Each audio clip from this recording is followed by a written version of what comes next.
السلام علیکم میرے پیارے پیارے اسلامی بھائیوں اور اسلامی بہنوں، آج ہم فضائل سورہ محمد سنیں گے۔ چنانچہ حدیث پاک میں ہے، حضرت ابی بن کعب رضی اللہ تعالیٰ عنہما سے روایت ہے کہ رسول پاک صلی اللہ علیہ وآلہ وسلم نے فرمایا کہ جو شخص سورہ محمد صلی اللہ علیہ وسلم پڑھے گا تو اللہ تعالیٰ کے لیے یہ ضروری ہوگا کہ وہ اسے جنت کی نہروں سے پلائے۔ سبحان اللہ۔ یہ سورت حضرت محمد صلی اللہ علیہ وآلہ وسلم کے اسم گرامی سے منسوب ہے، اس لیے نہایت ہی بابرکت ہے۔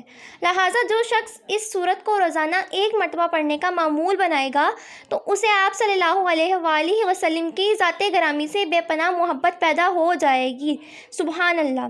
جو شخص تہجد کی نماز کے وقت تہجد پڑھنے کے بعد سورہ محمد صلی اللہ علیہ وسلم کی چند بار پڑھنے کا معمول بنائے گا تو اللہ تعالیٰ اسے ایسی عزت بخشے گا کہ دنیا داروں کو وہ عزت حاصل نہ ہوگی اور وہ شخص چشم خلائق میں منظور نظر ہو جائے گا۔